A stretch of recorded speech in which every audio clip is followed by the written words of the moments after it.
par rapport à ça, moi, je pense que c'est un phénomène vraiment qui est dur. Et que vraiment, nous, les habitants du pavillon B, on s'attend vraiment à ce que le directeur prenne des mesures par rapport à ça. On ne demande même pas qu'il interdise ça, mais au moins qu'il délocalise ça. Parce que nous savons bel et bien qu'un étudiant qui a cours le lendemain, qui doit se réveiller très tôt, qui doit récupérer, a au moins besoin du calme pour se reposer.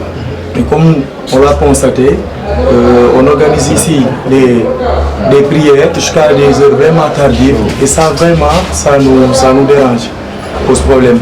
C'est une question vraiment sensible. Nous, en tant qu'étudiants, on ne peut pas se lever, délivrer, leur demander de partir. Maintenant, c'est à lui, en tant que directeur, de prendre vraiment des mesures par rapport à ça, au moins d'aller chercher une localité au sein même du campus, on peut, loin des pavillons, là où ils peuvent faire des prières tranquillement sans pourtant déranger les étudiants.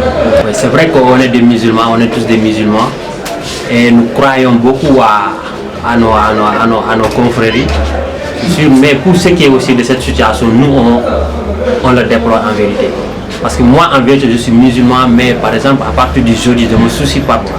On assiste ici à des comment on les appelle, à des chants. C'est vrai que c'est quelque chose que nous acceptons en tant que. Mais le bruit que ça fait ici, franchement ça nous dérange. En vérité ça nous dérange. On ne peut pas parler parce que quand on parle ça risque de créer des conflits. Moi, la solution que j'ai à donner, c'est d'essayer de délocaliser cette situation. Amener par exemple, créer des salles, une salle où les gens vont aller là-bas pour maintenant faire leurs prestations. Donc c'est mieux quoi. Franchement, c'est une situation que nous déplorons et nous voulons que le directeur aussi prenne ses décisions par rapport à ça. Ne pas les interdire, non, l'interdiction c'est trop fait, mais aussi les cadrer. Que ça se passe dans la discipline et dans une logique où tout le monde aura accès à ces rituels religieux. Nous sommes des mourides, nous avons une appartenance religieuse comme les Tidianes et les autres confréries. Mais vous savez, c'est-à-dire, c'est diversité. Il y a des cultures différentes, il y a des religions aussi différentes. Donc, chaque fidèle, chaque citoyen a le droit de manifester dans n'importe quel endroit où il vit, dans n'importe quel pays où il est.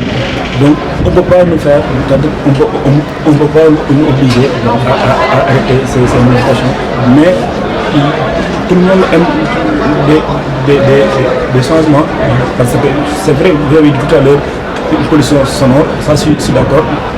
Vraiment, il y a une pollution sonore, mais aussi, si vous voyez les samedis, les dimanches, il y a aussi des pollutions sonores qui sont plus bruyants que les nôtres. Parce que aux stades, dans les chambres, il y a des pollutions, il y a des musiques, il n'y a pas de monde. C'est-à-dire, je suis d'accord.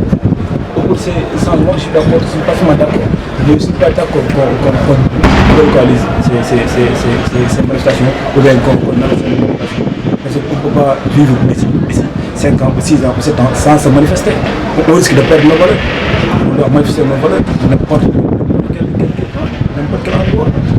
Mais avec des normes aussi, des normes qui sont légales à ce que nous sommes, à ce que l'islam nous propose, à ce que le bouddhisme nous impose. Mais si on dit vous ne manifestez pas, vous ne faites pas de bail, mais ça, on devient à cela, on ne serait pas d'accord.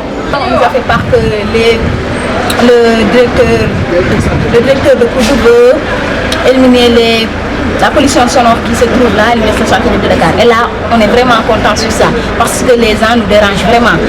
Ces choses-là, ils le font n'importe quel moment où tu veux étudier, au moment où tu veux te reposer, tu veux dormir, au moment où tu viens de revenir de l'école. En fait, des amphis, ou bien là où tu révises, voilà, tu reviens, tu veux te reposer, tu veux dormir, tu veux te coucher ou bien tu vas aller étudier, mais ils sont n'importe où. Ils le font là, ici des gens mettent leur radio, n'est-ce pas? Ils font je sais pas moi, du n'importe quoi, ils disent que pratiquent leur religion ou bien, je sais pas, sont des khassaïs, des djangs, je ne sais pas moi. Mais vraiment, ce sont des choses qui dérangent parce qu'ils peuvent le faire peut-être d'une autre manière, en se limitant ou bien en diminuant le son, ou bien les gens qui disent qu'ils sont là pour accueillir les nouveaux bacheliers également, peuvent également le faire d'une autre manière. En fait, on ne peut pas leur interdire de faire le son, mais il faut diminuer ça, n'est-ce pas? Le modérer de telle sorte où ça va s'arrêter sur leurs oreilles, ou bien sur les oreilles des gens qui sont exactement là-bas. Mais vraiment, c'est dérangeant. Vraiment, on en sera vraiment très content parce qu'on est dans un lieu de travail, dans un lieu d'études et non pas un lieu où il y a trop de folklore en un mot.